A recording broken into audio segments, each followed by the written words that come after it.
have I not commanded you? Be strong and of good courage. Do not be afraid or dismayed, for the Lord your God is with you wherever you go.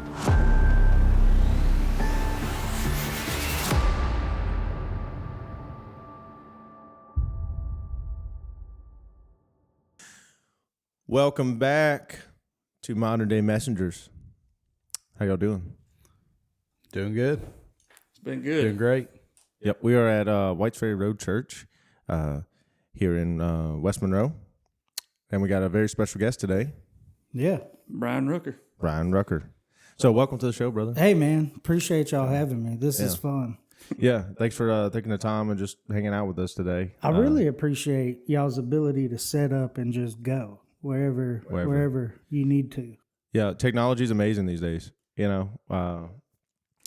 had we've already done one with here we've done an episode previously here already, and using all this new equipment, but we've had several months to kind of like figure it out. Yeah. So it's a lot better. So y'all did one with Mike Kellett here. We Yeah, did. Mike, Right. that's right. Yeah. Right. Y'all aren't going to get anything nearly as intelligent as what y'all got from him. I mean, he's just He is a very intelligent man. he's a very smart guy. Yeah. Well, it doesn't take much to impress us anyway. So Got them low IQs over here, so anything's better. No, but it was definitely fun, and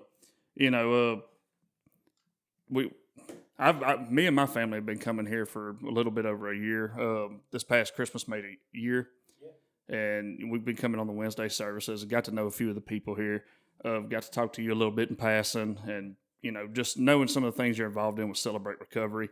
I've come from an addiction myself, and so that really speaks strongly to me. And I was like, man, we got to have that on the podcast. We've had people ask about real world things like some applications, and I was like, who better to do it than Bryan Rucker? So, well, I appreciate the opportunity, and it's an honor that you even thought of me to be able to do that. But yeah, I run the Celebrate Recovery here, and it's been a blessing to be able to be a part of what God's doing through that. amen. So, I guess all of our guests get a few questions, so I want to start with the first one. Okay. How did you come to know Christ? Well, so that's actually a very, very long story, but I'll give you the short end of it. So pretty much been on my own since I was 13, found my mom dead at 13, been in gangs, sold drugs my whole life. By the time I was 16, I'd been incarcerated almost 3 years. By the time I was 17, I was making upwards of $60,000 a month selling drugs, had a pipeline from Houston to Columbia, South Carolina. 2007, I got indicted on a gang-related shooting in which a person died. Ended up doing some time, beat the charges years later on appeals, get released, and then I start moving all over Texas, thinking that that's the answer. My mom and my grandmother are originally from Monroe. And in the early 80s, they moved to Houston because they were doing sketchy things, And so I was born and raised in Houston and in Texas, and that's pretty much all I knew. And then after I got out of prison, I ended up living in Longview, and I was working at like a Chicken Express, and I was just telling myself, as long as I don't, participate in any gang activity or sell drugs, like I could be a dad, because I had a son at that point. And then my grandmother, after I got incarcerated, moved back to Monroe, where she was originally from. So she had just gotten out the hospital. It was around Christmas time, and I decided to come out here and visit her. And I'm standing outside talking to my aunt, and they're telling me that they're going to put her in a nursing home because insurance wouldn't pay for someone to be with her at night. And for whatever reason, I said, well, I'll move out here and take care of her. And so I literally went back to Longview, gave the drugs to my roommate, gave him the keys to the apartment, loaded up, and moved to Monroe, Louisiana. Went everywhere looking for a job. McDonald's, Taco Bell wouldn't hire me, couldn't catch a break nowhere. And I was driving down Thomas Road one day, seen this big brown building off to the right that said Duck Commander on it. And I was like, well, I'm going to go in there and ask them for a job. Now, in my mind, I was telling myself, I'm putting an application everywhere. That way, whenever I'm telling people how I have to sell drugs because society won't allow me to get a job, I could say that I tried. And so I put in the application. About another month goes by. At that point, I was just completely broken. I was dealing with all kinds of PTSD, just different levels and aspects of brokenness. And I ended up getting a phone call And long story short, I started working at Duck Commander that next Monday, folding clothes for $8 an hour. And they kind of, took me in, gave me an opportunity, started showing me love. And, they'd invite me to church. They liked my work ethic, so they gave me more and more responsibility. And, I tell people like this all the time. They never opened up a Bible. They never pointed to any verses. They never told me I was going to hell because, I've never accepted Jesus or because of the things that I had been through. Because I was always open with people about where I came from, because it was obvious. Like, I'm not from around here. And they just simply said, well, we love you. And it was just something about that I was like, man, what is wrong with these dudes? It's like, you talking about you love me. But then they backed that up and they just showed me love. And they were literally the conduit of Christ's love to me. And so I decided to start going to church. And if I'm being honest, the first time I went was just to kind of get in where I fit in. I was like, well, I'll go to church. They'll see me going to church. Maybe I'll get a raise or something. And Right. And so I go that first week and I'm like, just like, yeah, whatever, here we are. Because I grew up totally atheist. I didn't believe in God at all. And so I was just like kind of judging everything. I was like, the pastor's probably driving a Mercedes, you know what I mean? Yeah. Now I work here and I realize like we're all broke, you know what I mean? But and so I went to work that next day at Duck Commander, and I was like, all right, I got that over with. Well, nobody ever mentioned like seeing me at church. I was like, oh, well, I guess I got to go again. So I came again, and then I came again, and the more I came, the more I listened. And the more everything that didn't make sense in my life made sense if I put God in the equation. Like, I used to base my life on science and logic. Right. Well, scientifically, I should be dead, and logically, I should be in prison. And it used to drive me insane that I could never make me being free, me not being dead, and in West Monroe, Louisiana, make sense, like mathematically. It never would add up. And whenever you put God in the equation, it just seemed to make sense. And so I said, all right, well, if you're real, show me. And I just opened up the Bible and I started reading it. And about a month later, I ended up getting baptized by Phil. And so that's how I came to know Christ. And it's been a journey since then. I think sometimes the misconception is that like, hey, you find Jesus and man, it's just going to be sunshine and rainbows. And unfortunately, that is not the case. I tell people like this, God's way more interested in building your character than making you comfortable. And so a lot of times when you're in that process of like God molding you into the person that he wants you to be, it's going to come with a lot of failure, difficulty, and adversity. And so that's how I came to know Christ. Man, that was incredible. A few things I keyed in on, and I mean, obviously y'all can jump in on this. When you was talking about it, you said, the people around you told you that they loved you, but it wasn't just words; it was actually actions. Did that? How would you have felt if it was just words and there was no action behind it? Do you think you would have still came to the same conclusion, or did that showing that action, like, did that put more concrete to you exploring God? Yeah, it's a great question. The short end of that is I don't know, because that wasn't my experience. Well, what I can tell you is that the word love in itself, just the meaning of love, has been so distorted over years that we associate love to a feeling a lot of times. And, love is actually a purposeful commitment to sacrificial action. So like, whenever I say these guys showed me love and backed it up with action, it wasn't like they just rubbed my back all day and were like, hey, man, hey, look, we love you. Here, take this. They didn't enable me. So they really confronted me with truth. With grace. And you got to have grace and truth. You can't have one or the other, And so that's really how I felt like they backed it up with action, was just, man, I had never had people actually take the time. Because it's not like I had never heard the words, I love you, before. Like when you're in the streets, you and all your friends say, I love you. But it's just different. this was something that I had never experienced, and it was because of the level of intentionality and the level of care that didn't always feel good, you know? And so do I think if it would have been just words, I would end up, you know, finding Christ? Probably not. Probably not, because that would have been familiar to, you know, all the people that said they loved me in the past.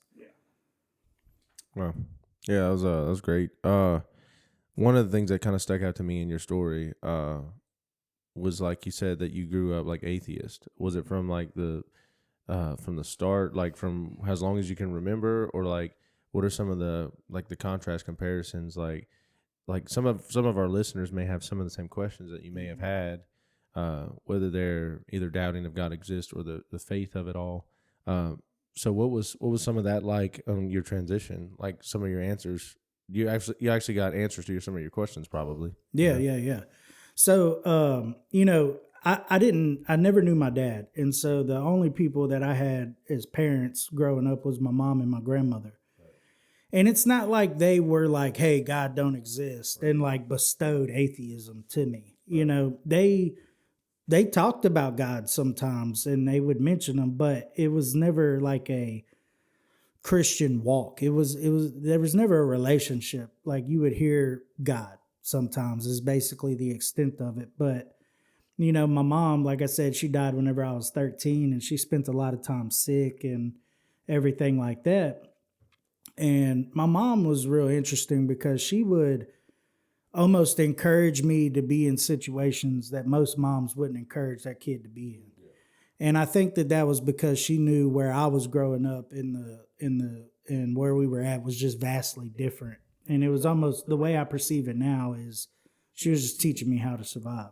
Right. My grandmother, she was a gangster. Yeah. Right. I mean, the first pound of marijuana I sold was to my grandma. Wow. Like, you know what I'm saying? Yeah.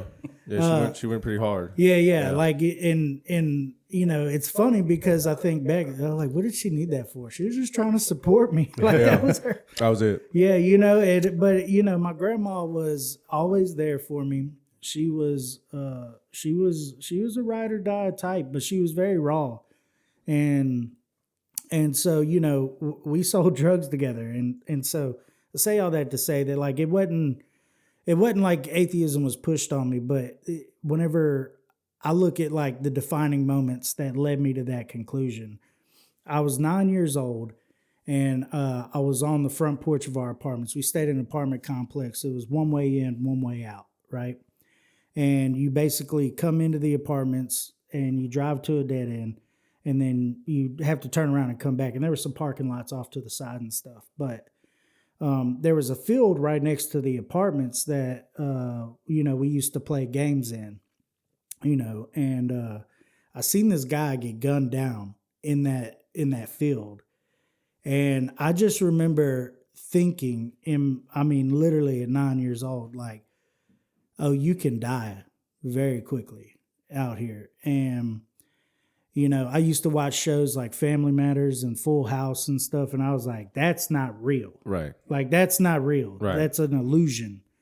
This is life as I know it. And, you know, I think where my disbelief came from was a result of that. Just like, man, you know, you die and there's no music, there's no bright light, there's no dramatic scene like you see in movies, and it just led me to the conclusion that, like, man, that I don't know if there's life after death.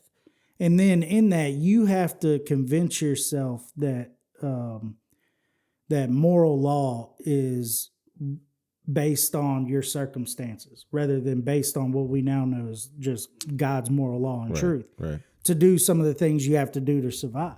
And that's just kind of where I got to.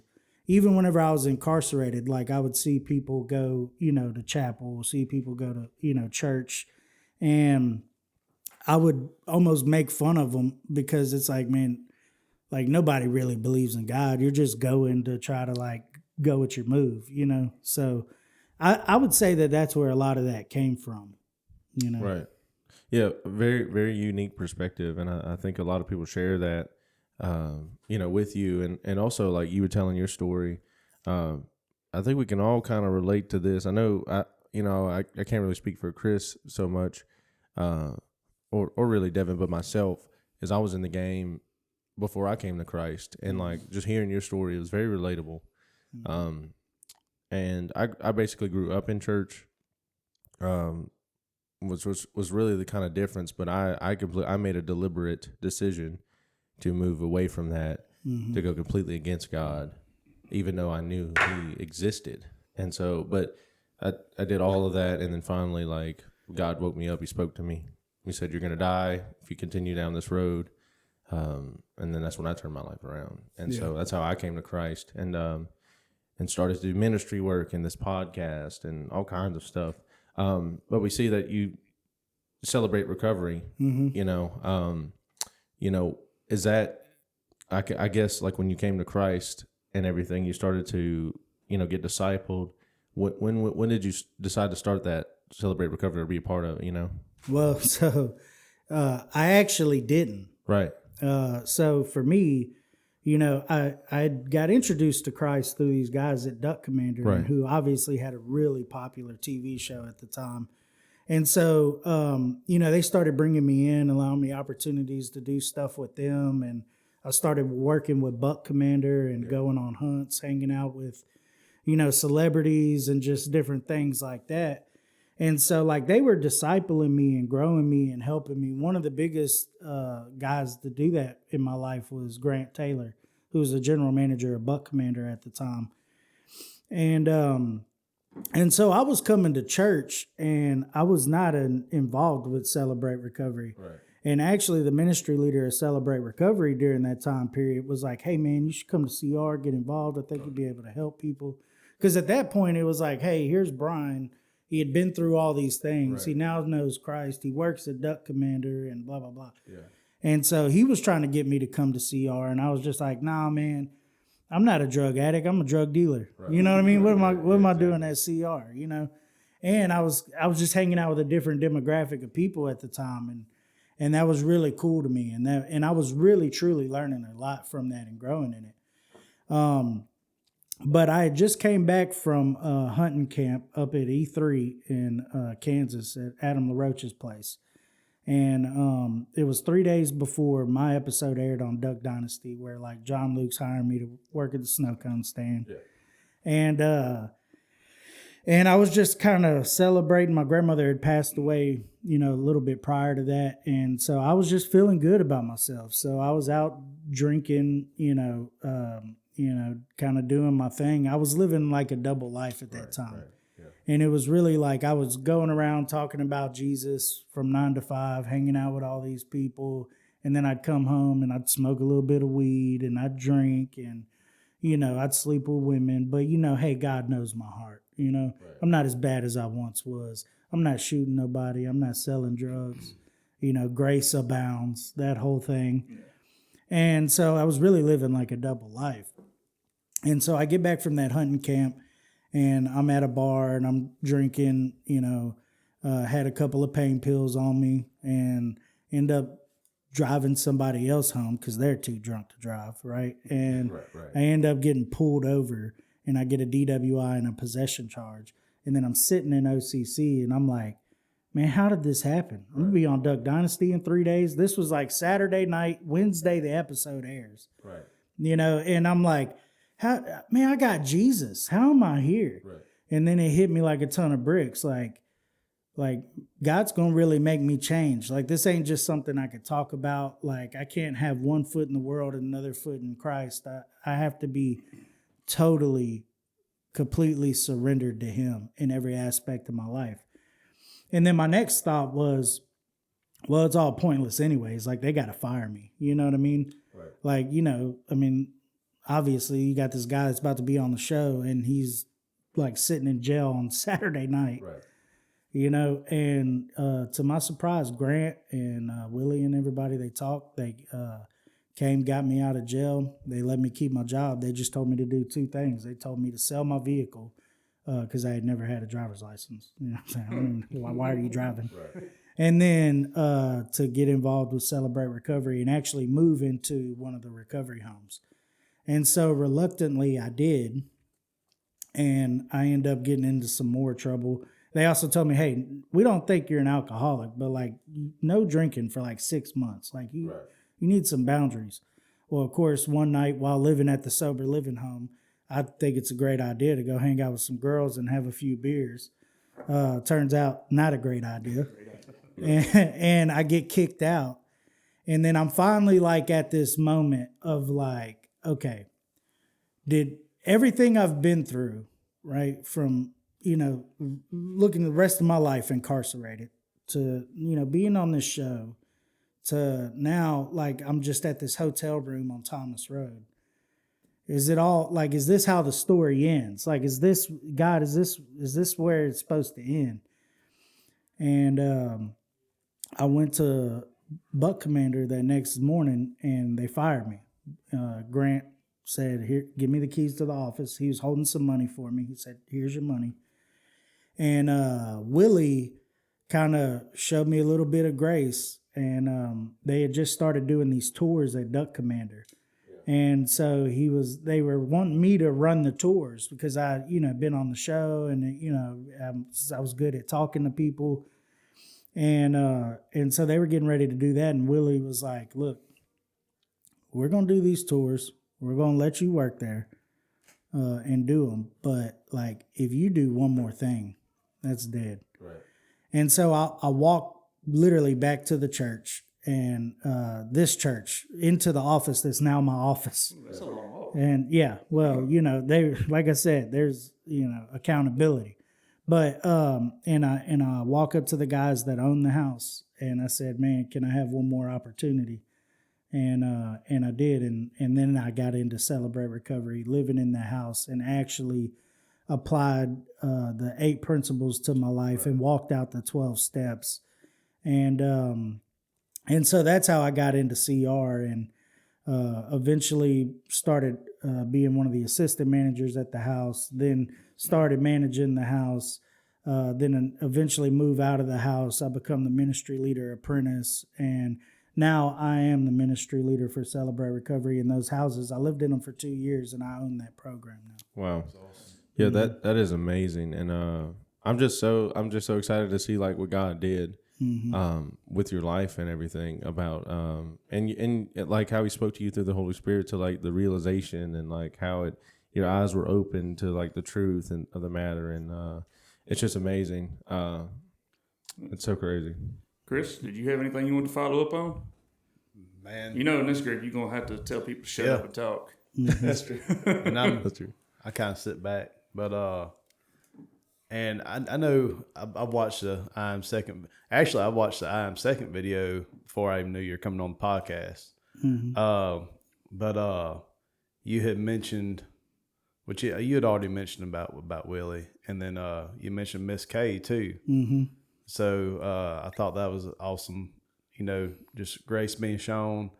And in today's world, we're so quick to judge other people, and even in the Christian community, where, like you said, there's accountability, but we also show grace, and I think that's the biggest thing that we're lacking as a Christian community in the United States, especially, is the grace aspect and the forgiveness, and really seeing people through the eyes of Christ. But great, man, it's a great story. I just enjoy sitting back, listen to it. For this is like my third time, to hear the story. But man, it's so great and encouraging to hear it. And but even like in our lives, in our struggles, and I mean, I know you still have struggles, but it's just to hear, something as radical as your journey. So it's very encouraging. Well, no matter what the circumstances are of like brokenness in people's life, like the solution is the same. And what what I think a lot of times happens is that we just try to do behavior replacement, right? So I want to modify my behaviors to look more Christ-like. And that's actually not what Christ told us to do. He said to literally die. And, for a long time during that period of like just trying to figure it out, I had genuinely, wholeheartedly thought that I fully surrendered. Right. Really I did. Right. I thought that I was totally surrendered and bought into Christ. But I wasn't. And it was literally a process of God peeling back the layers of being like, no, your surrender isn't a behavior. It's literally a death to yourself and then walking in as a new creation. Mark chapter 2, you can't put a new patch of clothing on an old garment. That's right? Exactly right. Because it'll tear apart from the seams. You can't put new wine in an old wineskin.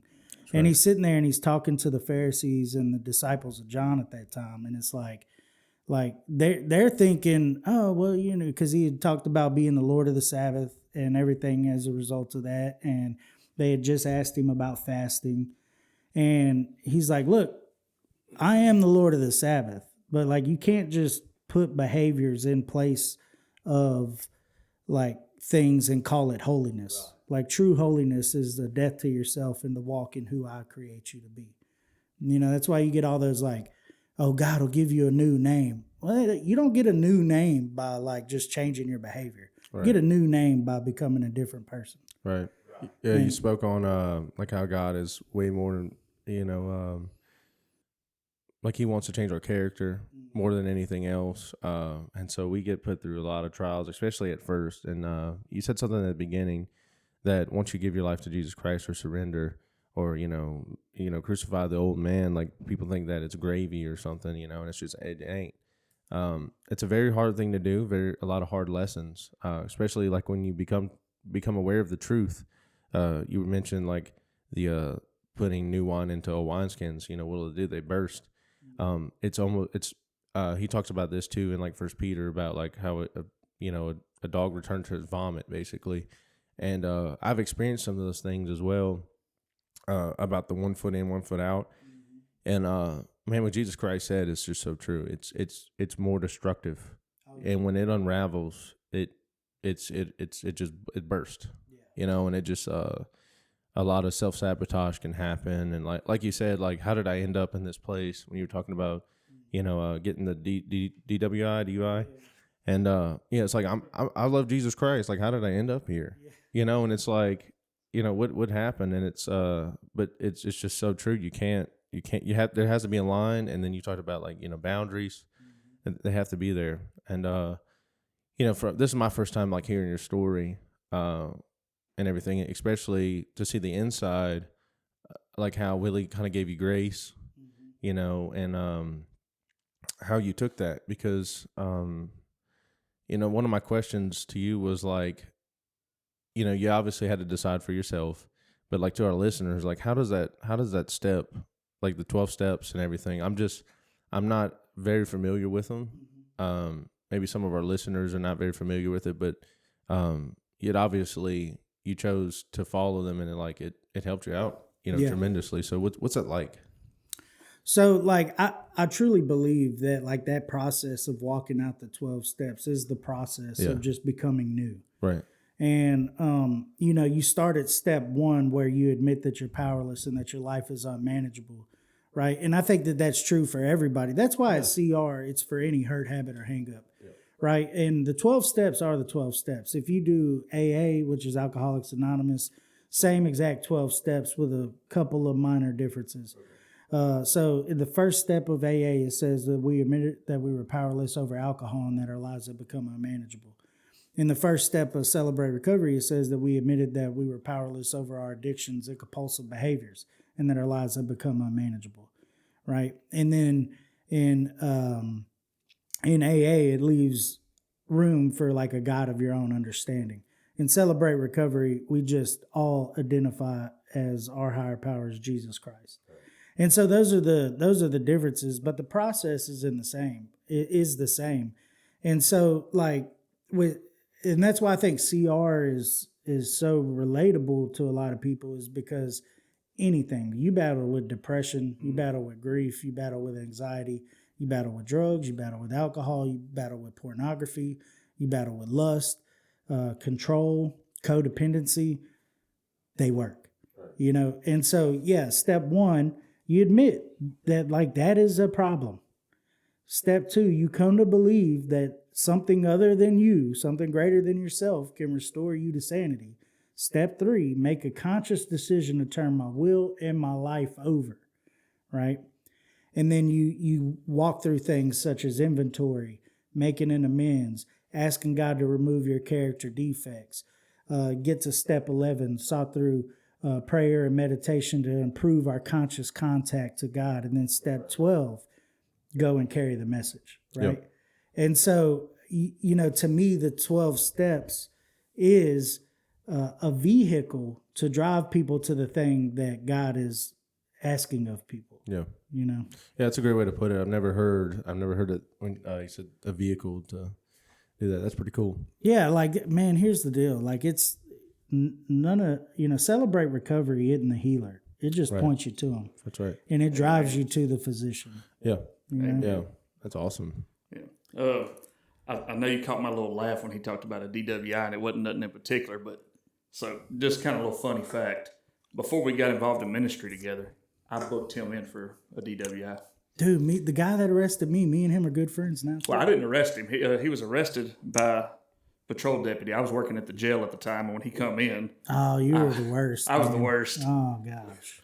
I wasn't the one that strip searched him though, so I didn't get to see him naked. Nah, well that's good. I mean, you know. No, I will always remember that guy. And then he came to I was working at the gun store in Ruston at the time, and he walks in like maybe like a week later. Yeah. And I was like, "What's up, man?" He's like, "Good to see you again." I was like, "Yep." I literally don't remember any of the people that strip searched me, but it happened a lot of times throughout my life. So it's, you know, you would think that I would, like that would be in it, but really it wouldn't. Yeah, it was one of those traumatic moments where you need to go to Celebrate Recovery. That's one of them hurts and hang-ups. That's one of them. That's one that hurts. Did you hit him with the old drop, squat, and cough? Oh yeah, he did. Yeah. There you go. So I guess one thing before my ADHD brain lets it go. Yeah, because you said you had 3 questions. We're still on one. I think the second one was, what are you doing now? And I think you've kind of alluded to that pretty well through some of your story. But one of the things that I keyed in on is it wasn't just about grace. Like grace is there when like a new believer, like they need to experience grace. They need to understand that there's a God who loves them, that wants better for them. But you also hinted on truth, or you hit on it. You didn't hint on it, but so one of my favorite podcasts to listen to is The Undaunted Life with Kyle Thompson. And he really hits on that a lot. He said, you know, people take God to 1 to 2 extremes. Either he's fully grace and you can do whatever you want and, you know, live this lackadaisious life and be a Christ follower. Or you can be super legalistic and have no relationship with God. Both ideas are wrong because God is described as 100% lion, 100% lamb. There's always that grace side to him. But as someone gets to know Christ, like it's not behavior modification, it's becoming more to the character of Christ that made you. And one of the examples we use a lot, and you know, we've got a bunch of guys that we hang out with and we do community with. You have to be bold in that truth with especially your inner circle. And if he knows I'm a Christ follower, if he sees me walking out of a bar drunker than Cooter Brown, what's more loving for him to say, I don't want to offend Devin, so I'm just going to let him do what he wants to, so he's not mad at me? Or is it more loving to say, hey, I'm about to take your keys and whoop the mess out of you so you don't go drive and kill somebody or yourself? Yeah. Now, don't get me wrong. I'm going to be mad that he beat me up. Oh, yeah. But at the end of the day, there's more love in that because it's truth. Like, hey, you're drunk. You don't need to be driving. You're going to kill yourself. You're going to kill somebody else. And the truth hurts. I would argue, and I talk about this a lot with people. I would say that if you are willing to stand by and watch somebody do something that you know will destroy them, then you don't love them. Yeah. Exactly. I think about like my kid, right? My son, he's 15, right? I love that dude. I mean, he's like a replica of me. I mean, like really. I mean, it's like a clone, and I have a baby on the way. So now the question Congratulations. is there going to be another clone? We don't know. Yeah. I don't know how many Bryan Ruckers the world can handle, but like it, you know, I love him, and so if he does something that I know is against what God commands, and is going to ultimately affect his life negatively, I am in no way going to stand by and just watch that happen. You know, and we deal with that a lot with people in recovery because, you know, we come from these codes of the streets, you know, like no snitching and da-da-da-da, right? And that's very real. It is. It's right? a real thing. It's a real thing. But I'm like, man, don't stand up here and tell me that you love that person if you ain't going to call them out. Yeah. Right. And in Matthew 18, I think Jesus gives us a very clear process into how to do that. First, you go to that brother, restore them gently, love them, confront them on that. If that doesn't work, you take you and another person that loves that person and confronts them on whatever the behavior is that they're doing. If that doesn't work, man, bring it to the church. Right. And it's and I think that whenever we do that, that is being loving. Amen. You know, love ain't always a feel good feeling. No, I found most out of the that time it's not. Very rarely is. Yeah. And if that brother repents, then you gained a brother. Oh, you yeah. restored a brother. Yeah. But sometimes people take it to the extreme. Like you said, sometimes people are just like hard nosed, man. I'm all on this dude's rear end, and they don't have any grace with it. That's right. And you have to have both. You have to have both. Yeah, it's the hardest part for what I've been learning is like how to speak truth with meekness. Mm-hmm. You know, it's like, yeah, I could go up there and tell whoever, you know, hey man, you're doing this and this and this wrong. This has got to change or whatever, blah blah blah. You know, or you're out. You know, basically. But it's but how to do it with love. Yeah, because you really do care for that person and you want them to change or whatever, whoever it may be. But, you know, ultimately, like, but I have gotten like here's a question. What would you, if someone was very like, they didn't take the truth very well, even if they got mad and then they ghost you. I mean, it's not really, you know, it's not really your fault, you know, is it? You know what I'm saying? It's you know, it's so like, oh yeah. Oh no, we're good. I think that's good. Yeah, we're good. Yeah. But yeah, what would your like, you know, I guess your response be, you know, if you were in that position trying to speak truth to somebody, but they don't, you know, they just peel out and go 180, you know? Yeah, I think that's going to happen more times than not. Yeah. And I think that like your persistence in loving them and being humble enough to not take that offensively and to just like still pursue that person is important. Yeah. Right? Like, hey, you could say like, I ain't talking to you no more. But if I send you a text telling you I love you every day, it's going to be tough for you. Yeah. Exactly. You know what I mean? Yeah, and so I think that it's like, you know, obviously you want to tell them the truth, but the way that you package it is extremely important. Right. You know, packaging matters. Yes. You know, I was telling somebody this. I said, man, you know, you could go online right now. This is true. And you can buy a box that has a turd in it. Yep. You know, and it's like, and like literally go online, buy a box with a turd in it. And they're like, why does that matter? I'm like, well, it doesn't. But what it tells me is you can literally sell somebody a box of crap if you package it right. That's right. And so I think that the way that you package things will ultimately matter in how well people receive it. But, you know, whenever people are caught up in their own, you know, brokenness, sinful behavior, doing things that make their flesh feel good and things like that, you'll have two responses. You'll have the people that say, you know what? I don't like, this is just who I am. This is just what I do. This is what I want to do. And then you'll have the people that like, I don't want to do this, but yet I continue to do this. Right. And whenever those people turn away from you, you just still love them, even if it's from a distance. Right. And I experienced that a lot. Like, you know, my role at Celebrate Recovery is to be the truth teller. Right. And obviously love them and give them grace, but a lot of times people ain't calling like I'm not the first person you want to talk to because I'm going to tell you the truth. But what I've found is that whenever people are in a place of desperation, they'll call. They will call. Because they know like, okay, I need to hear the truth. Right. You know? And so, yeah, you just love them. I mean, really, even if it's from a distance, you know, just really being willing to take that step towards them. Yeah.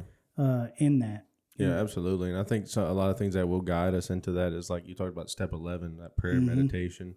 That's kind of what I've been going through here lately. When you mentioned it, I just was thinking about it. Like, it's very important to maybe just like go outside and just be still for a little bit. Oh yeah. And just breathe and listen to whatever nature, it's a beautiful thing. And then a lot of times you'll be in tune with God. Oh yeah. And then like he'll speak to you, and like it's just very important to be consistent with that, and I can't save somebody from drowning if I'm drowning. exactly.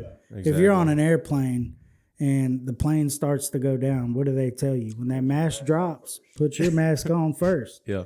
Right. And it's like I can't pour out of an empty cup. Yeah. So I have to be perpetually in a place of being filled myself in order for me to be able to help somebody that's drowning. Because if I'm just in the water drowning also, then I'm not going to be able to pull them up. Right. And I just want to say one more thing about, you're talking about like you're the truth guy, right? You tell people how it is and whatnot, and some people avoid that. Mm-hmm. But when they're ready, they will come to you, because I think it's important to be that way.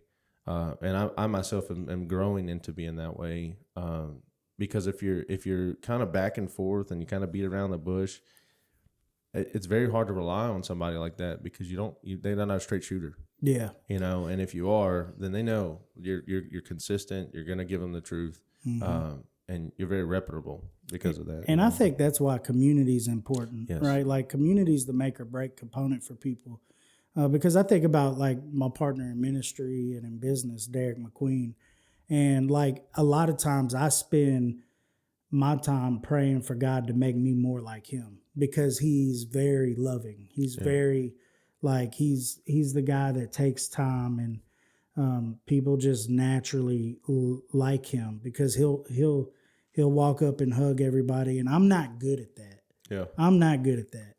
A lot of times people think, they'll say, I thought you didn't like me. Whenever we sit down and we have a conversation, I'm like, no, I love you. Yeah. They're like, no, well, you always just walk past me, act like you didn't even see me. I'm like, well, I'm just doing what the Lord called me to do. Yeah. I'm just, so in that community, like that's where you learn the areas that you need to grow. That's where people get the different aspects whenever you're struggling in one area. And so that's where, like, even in that, being the truth teller and the one that's just going to, tell them the truth with grace, I still got to learn to become more loving and more of a person that makes people feel loved. Right. Yeah.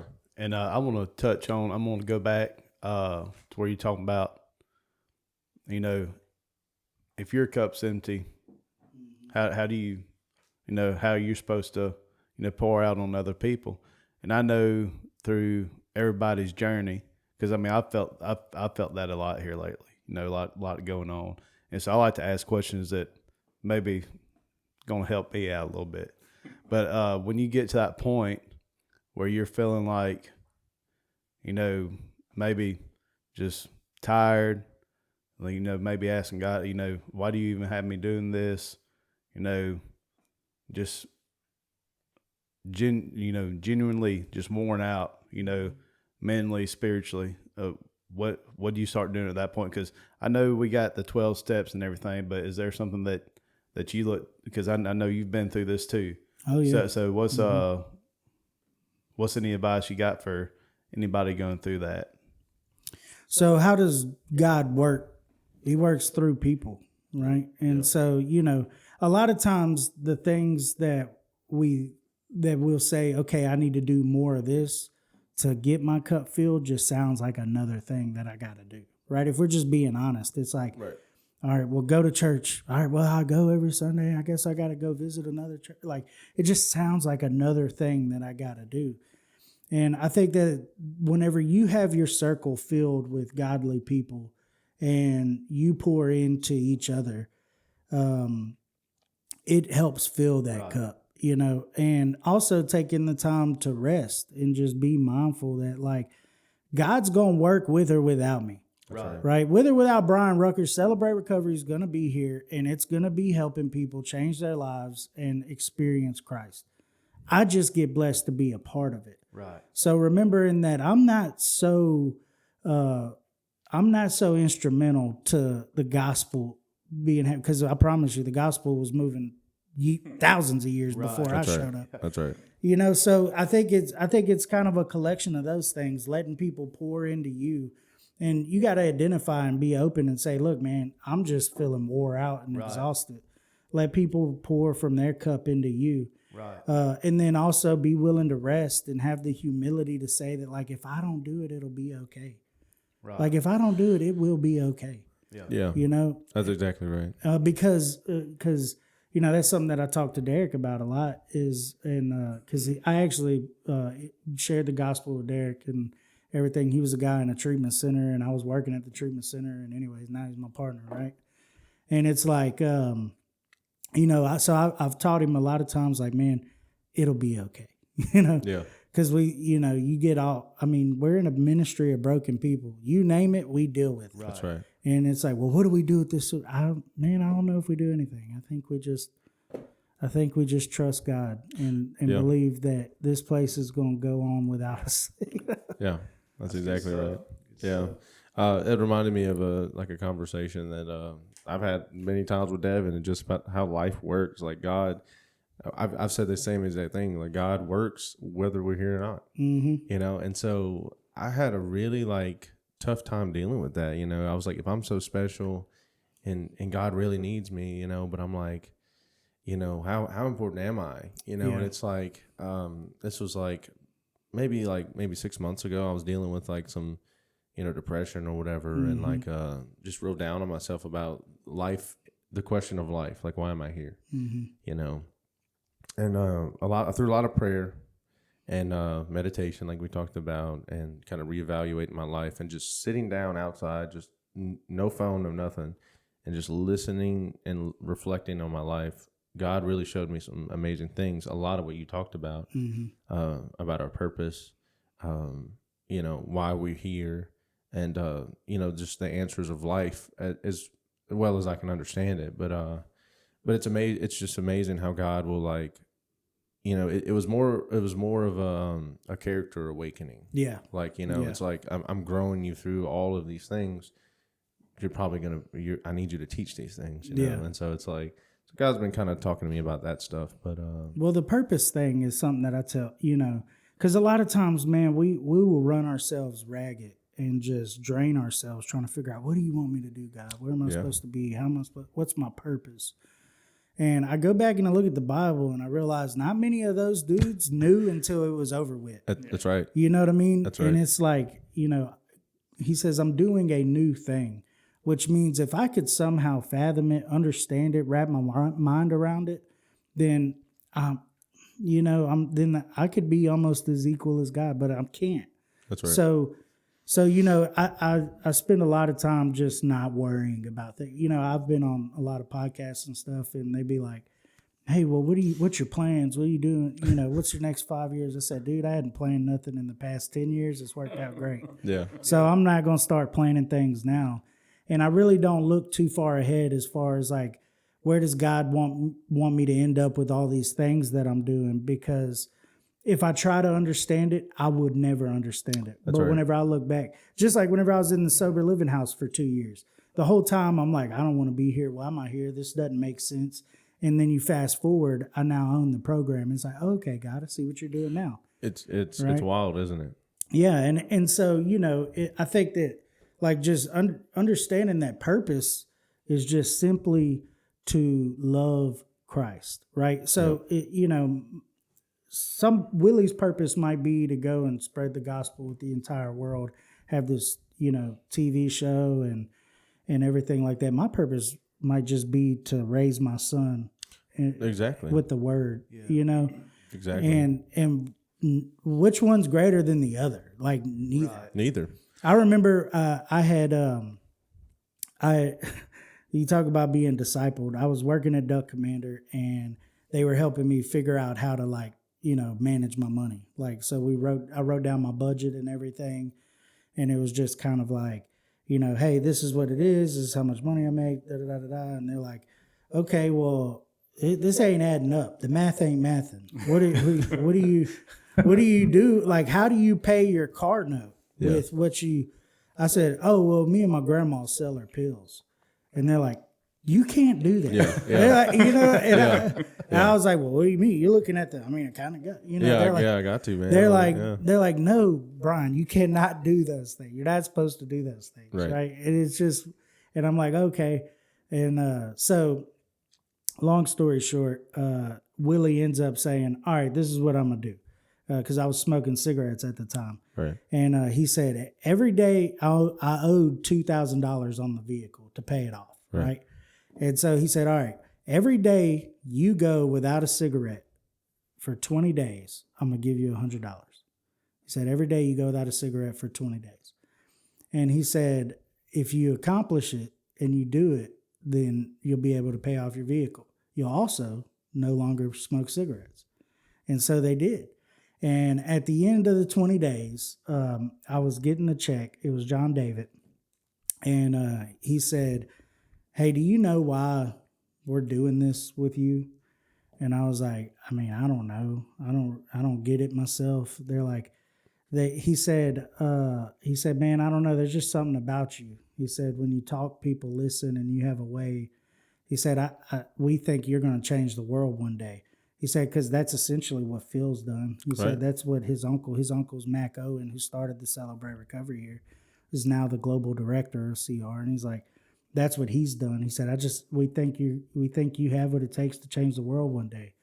Well, you know, at that time in my adolescent Christian mind, I was like, oh man, well, I don't see it, but I guess, you know, I'm gonna be super famous, right? Because I'm around these famous people. So I'm associating everything to that. Right. I'm like, so my name will be in bright lights and I'll be able to do all this stuff. And then I become the ministry leader of Celebrate Recovery years later. And I'm looking back and I'm like, you know what? Maybe I am going to change the world, but it ain't going to be because I have bright lights and a marquee sign. It's just going to be one drug addict at a time. Right. And like, that's purpose, you know? And so that just goes back to like, there's no purpose insignificant. The guy that makes coffee on Friday nights, purpose is just as important as me up there with a microphone. Yeah, exactly. You know? Exactly. So, we talked about that at our morning group sometime at the coffee shop. Like one of the guys, basically he spoke up and said, you know, my gifts are not like Trey's gifts or something like that. And, you know, I just do this. And, you know, then we had a conversation of like, look, like just because I play guitar and sing and lead worship doesn't make it better than someone who greets at the door. I'm like, my gift is not greater than your gift. They're all from God and they're all for God. You know, we move as a body of Christ as one together. You know, the hand is just as important as the foot and all this other stuff, you know, and it's just amazing to hear that you say all those things, you know. Amen. Well, I know we're pushing time and we want to be respectful of everybody's time. So yeah. Are you ready for the last question? Yeah, sure. He said he works well under pressure. Let's see. I work well under pressure for the most part, you know. All right. So last question for you. All right. We're in the zombie apocalypse. Yep. It's one of them. Okay. We're in the zombie apocalypse. You get to pick two people to help you out and survive. It can't be Jesus Christ and it cannot be Chuck Norris. Oh. It can be any historical person that's been past, present. I mean, well, obviously not future, but you get what I'm saying. Who are your picks to survive the zombie apocalypse? That's a very difficult question. It is. I mean, I have one in mind for sure. I'm thinking about my second one right now. Mm-hmm. Survive the zombie apocalypse. All right. I think I know where I'm going with this. Hold on, just can it be fictional and non-fictional? Or it's got to be historical. Does it have to be historical? It can't be like, because I'm going to just tell you, zombie apocalypse pops off. All I need is my wife and Derek. There you go. You get what I'm saying? Yeah, because yeah. like, look, I got a guy that I know, you know what I mean? Yeah. That's going to ride with me. That's right. And I got my wife because I'm still trying to honor God. And I imagine, like, you know what I mean? My wife is just, she about it. Yeah. You know what I'm saying? That's like, right. Yeah. You know, and honestly, I'm trying to have my wife there. Yeah. You know, No, for the laundry list of reasons. Yeah. Yeah. You know what I mean? There's a reasons. laundry list of reasons Yeah. why I want my wife there. Yeah. You know? Oh, yeah, that's actually a good point. So I was gonna pick King David, and possibly my wife, but that may not be a good mix. For historical reasons. So you know what? Just make sure she's not on a roof. Yeah. Nowhere, you know what I mean? Yeah, that's what I'm saying. Can't be So bathing on the roof. yeah, no hate, but just I gotta set my boundaries. Yeah. You're like, look, David, you did a lot of great things, but I ain't trusting you with Yeah, a wife. you know what I'm saying? you're my front man, dog. Like you gotta stay in a separate house. Like, yeah, I don't know, man. I guess I'll have to pick King David and maybe somebody else, but we gotta have boundaries, you know. Historical. All right. See, because I went personal, right? Like Right. legitimately, that's what I want. Like that's Right. who I would want with me. But historical. All right, come back, Chris. What you got? Oh, Let's hear it. I mean, I was kind of listening, but I mean, we obviously all have to go with our wives now since Yeah, I know. if we I know. didn't, we'd be in that. trouble. Not to be crude, but our wife and kids have been eaten. They're part of the zombie horde. Oh Lord, Oh, goodness. Okay. Well then, Okay. yeah. Well that All right, that well, helps. that out. changes that just Yeah. totally ruined my What day. if we say everybody that we hold dear is no longer with us? There we go. There we go. They've already Because been eaten. I got some dudes I want to take with me that I know That's personally. right. Okay, so we're alone. All right. We're alone. All right. That's a tough one. I'm taking Genghis Khan. Yeah, you know what? That's a good I'm one. taking Genghis Khan. My boy ain't gonna ask no questions. No, he's done. My first one is going to be prime GSP, George St. Pierre. Okay. Oh, okay. Okay. In his prime, not I see what you're saying. Yeah, but man, but again, here's where my brain goes. We're talking about zombie apocalypse. All you're grappling is you ain't gonna grapple with these zombies. But if he's dedicated enough to be that good, I'm sure he can. How good is his aim? Is my question, right? Okay, so yeah. You know, like how good are you? How good are you at like cutting somebody's head off? That's why I went Genghis Khan. Yep. You know what I mean? Like, cause my dude he'll take a head off. Yeah. He ain't tripping about it. You know? Yeah, he's not playing. That is true. Nah, he ain't. Well, I'm about to go my first pick in the zombie apocalypse draft. Jack Henson, American Civil War. Okay. Do y'all know who I'm talking about? I do not. Okay. Well, I don't want to get into any political because it's really not. But Right. Just say it, yeah. this man, he was neutral, and Union soldiers chopped his son's heads off and put him on stake in front of his house. Yeah. They were just out. They were. This was a neutral family. Well, he took it upon himself to fabricate him a .50 caliber sniper rifle, and his whole job was taking out. There you go. Sounds like a good pick to end. Yeah, that's a good pick. No, yeah, it's the kind of people you want with you, right Yeah. there. Like, That's right. So, well, look, man. Thank you so much for just doing it. We What? got a second one. Everybody got to do two. A two. Yeah, you got to have two people. Yeah. Well, mine's David and Chris Kyle. What's up? Okay, I'm going Genghis Khan for obvious reasons.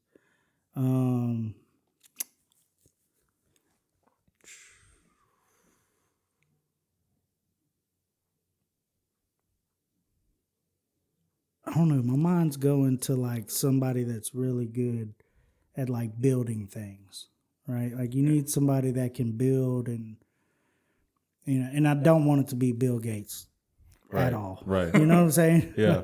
I need somebody really smart that's not Bill Gates. Yeah. Man, so I don't know. I don't know. Albert Einstein. Yeah, Albert Einstein. Give me Albert Einstein. Da Vinci. Yeah. He's a good architect. You went a lot more planned out way than I would have thought. No, My man, second one was just somebody who's super fast. This man's knocking good out under rope. pressure, and you No. didn't even give him time to think about it. Yeah. You know? I got my second pick All right, who's your second pick? in the zombie apocalypse draft. Francis Marion, the Swamp Fox, American Okay. Keep Revolutionary talking about War. people I don't know. Man, Hey, my dude- Okay. Y'all do know him, but it was